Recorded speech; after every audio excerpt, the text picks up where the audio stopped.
Good morning. Our next speaker probably doesn't need an introduction. So many people know him. Our next speaker, Ken Newman, has served our union for 45 years. Yeah. Before retiring his role as the Canadian National Director in 2022. Many of you, if you knew Ken's history, may have knew Ken as an organizer, an educator, a leader in our union, and more than that. So many of us are proud to count him as a friend who guided our union in Canada for nearly 2 decades, standing up for labor rights, fostering connections across the globe. Ken is truly a lifelong activist. Born and raised in rural Saskatchewan, Ken joined Local 5890 as a teenager. He went on to become the local union president of 4728 in Regina. Now, I am proud to have Ken joining us today. So please welcome me in joining my friend, my mentor, Ken Newman.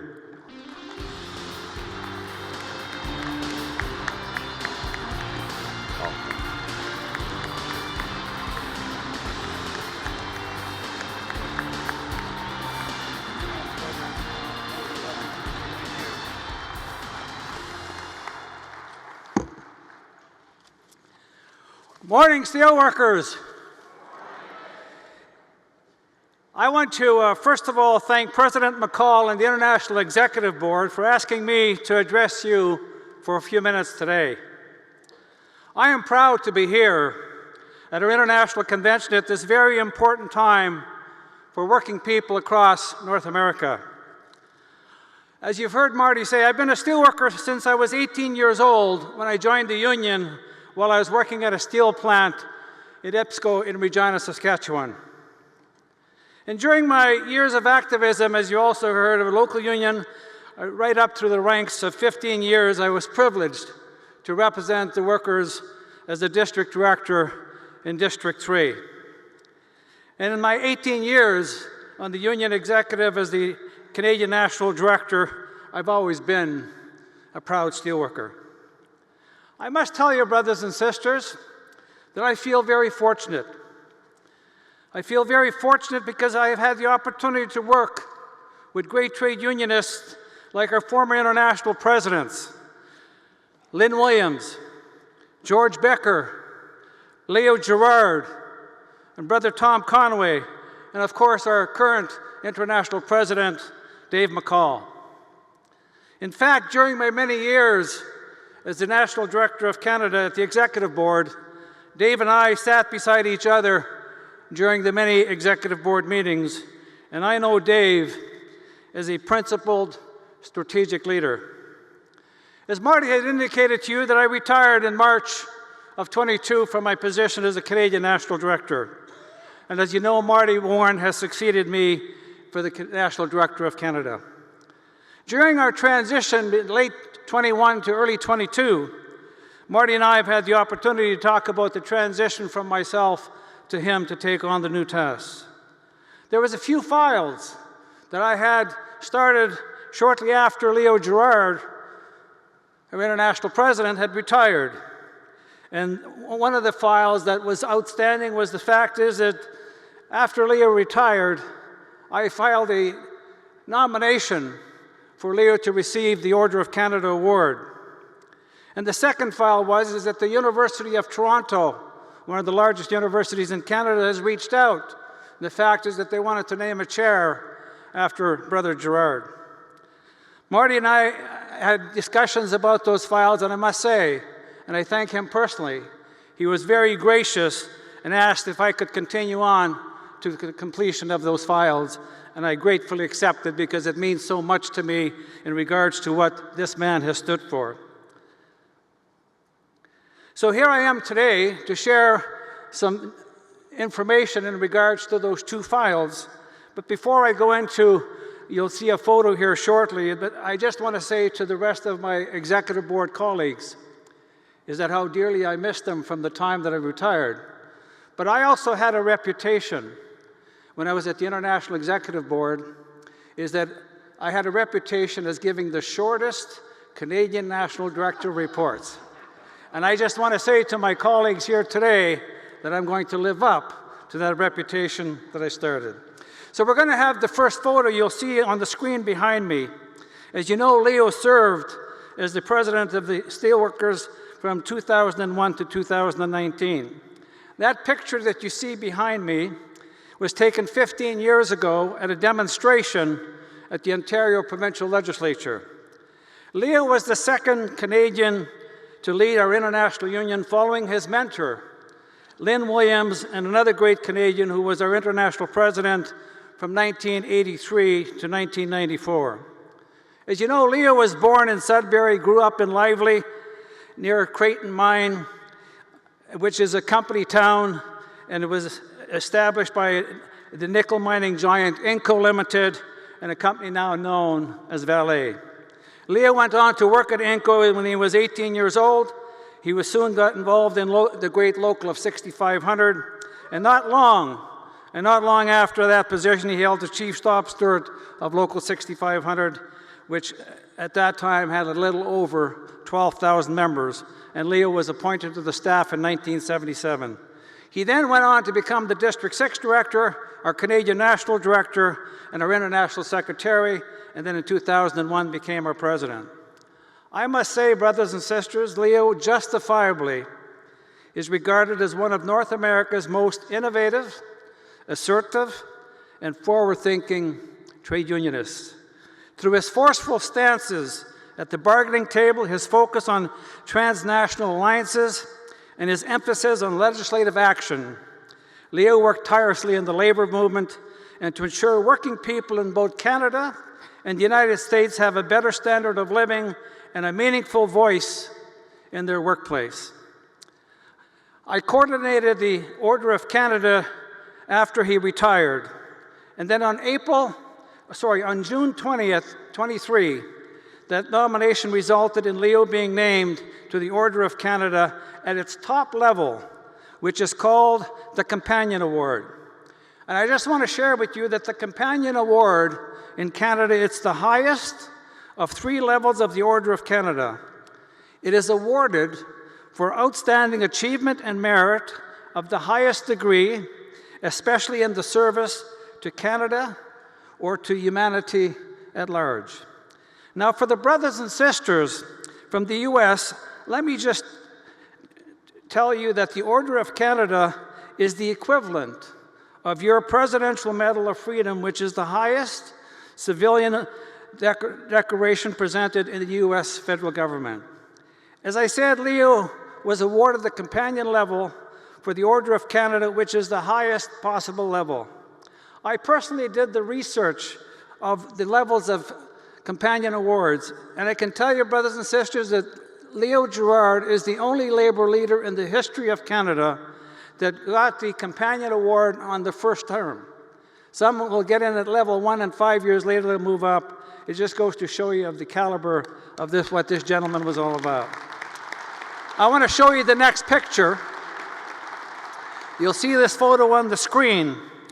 Is that this picture of the Canadian Governor-General Mary Simmons presenting Leo the Companion Medal to him in Ottawa of just this past year. Now let me turn to the second file that Marty and I had spoke during our transition, and that is for the establishment of the United Steelworkers Leo Gerard Chair at the University of Toronto on workers' representation and collective bargaining. In Toronto, a few weeks before the Christmas last year, close to 200 steelworkers, trade unionists, labor lawyers, labor academics and researchers, and representatives of major corporations gathered at the hall of the University of Toronto. The University of Toronto is the largest university in Canada, and it is ranked as one of the top 25 universities in the world. And I would ask for the next photo to now be shown. As you can see on the screen, This is a picture of the University's Toronto main downtown campus. Something you should know about the University of Toronto is that the United Steelworkers Local 1998 proudly represents 10,000 administrative, technical, and other staff employees who work at the university at Local 1998, and is one of the largest local unions in our entire union. And I want to give a shout out, as I know we have some delegates here from Local 1998.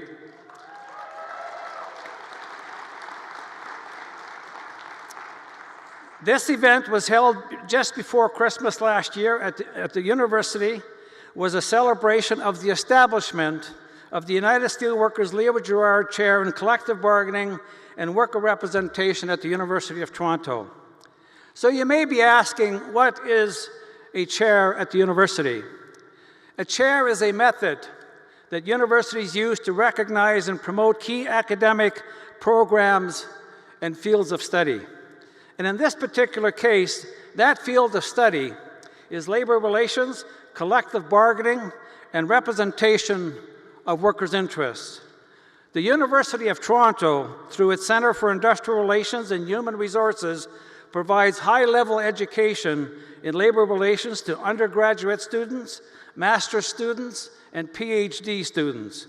With the establishment of the USW Leo Gerard Chair in the university, expanding its research into what you and your fellow activists do in your local every day is collective bargaining and representation of people's working interests.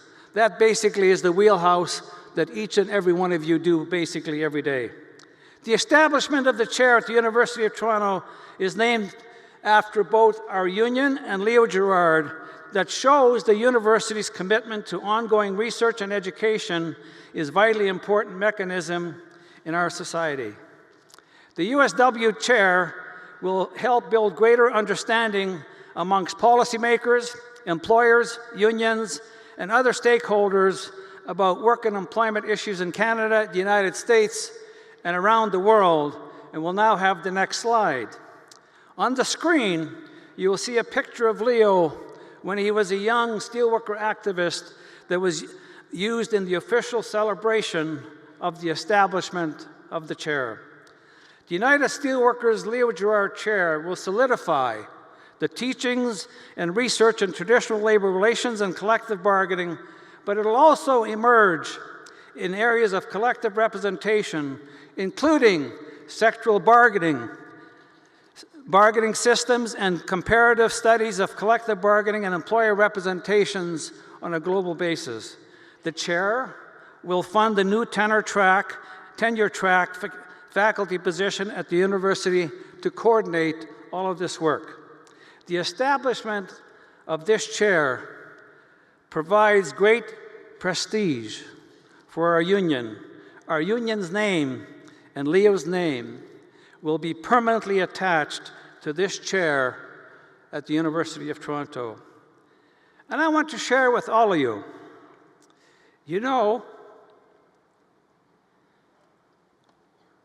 when the university proposed the naming of the chair after Leo, he disagreed with it being named only after him. He wanted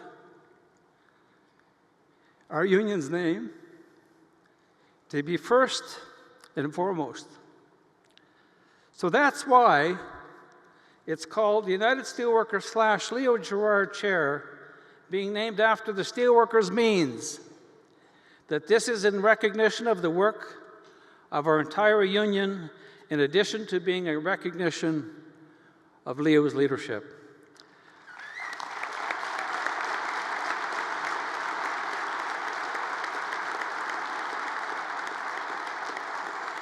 I must take a moment to thank so many contributors to the endowment fund that established this chair. I can share with you that in total that we've raised over $3.5 million, and the University of Toronto added a contribution of $2.5 million. So the $6 million endowment will provide the ongoing permanent outreach to unions, corporations, governments, and research across North America to help study collective bargaining. We have received contributions from many steelworker locals across Canada, and I want those locals and I want to thank those locals and their members for the generosity. And you'll see the next slide, which shows the locals that have so generously given. And I would like everybody to give a round of applause to those locals that have donated.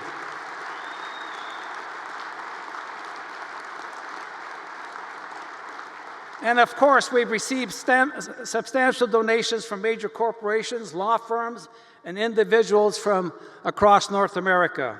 I do want to take a moment to pay tribute to a few folks who helped spearhead the fundraising of this initiative. And I do want to mention the work of Alan Kestenbaum, the former CEO of Stelco, an important steelmaking company in Canada, which has now been recently purchased by Cleveland-Cliffs. Alan Kestenbaum was a corporate leader who understands the importance and values of collective bargaining and who had worked closely with Leo during some of the most tumultuous restructuring periods in the North American steel industry.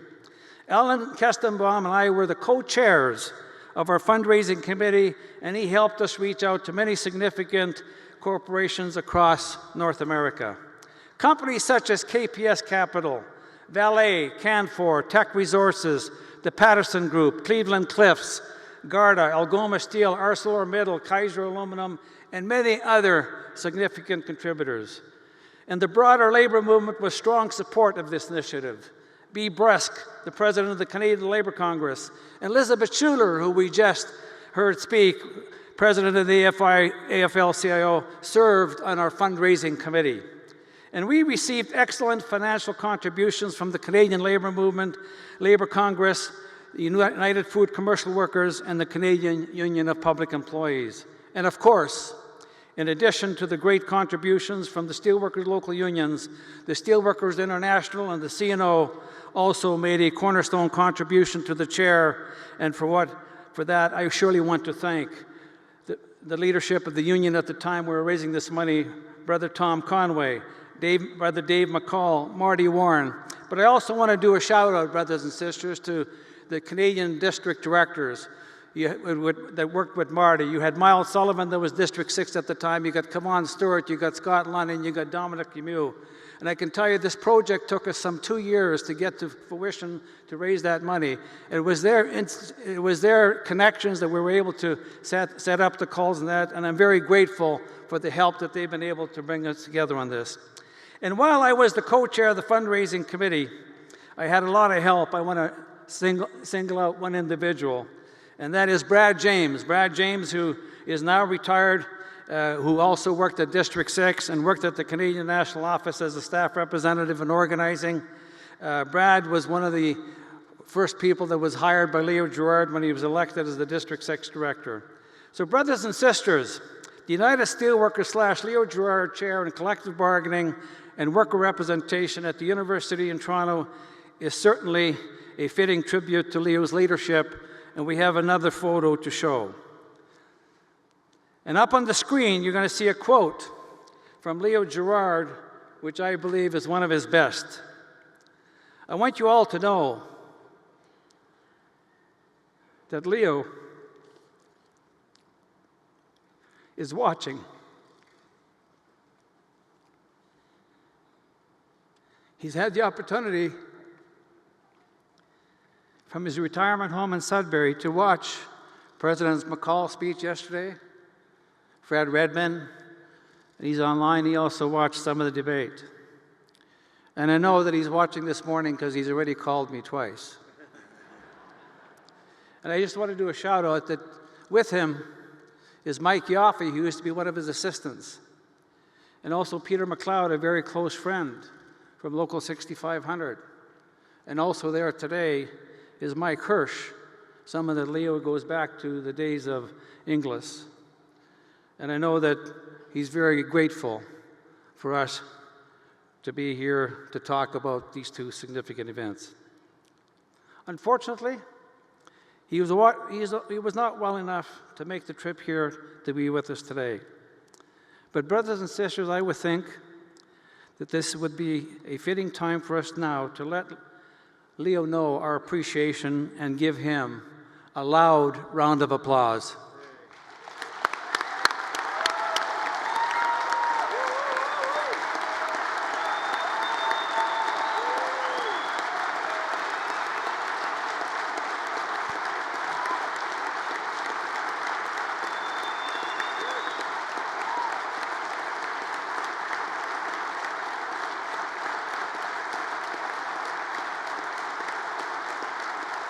Thank you. Thank you for that, and I know he'll be grateful. Before I close, I know that Leo would want me to say this, that even more importantly, this chair at the University of Toronto is also a tribute to our union as a whole and to the leadership and the dedication that each and every one of you display every day in the work of your local unions across Canada and in the United States. I can also share with you, brothers and sisters, that Leo and I go back into the 80s. Both of us sat on the executive board for over 30 years.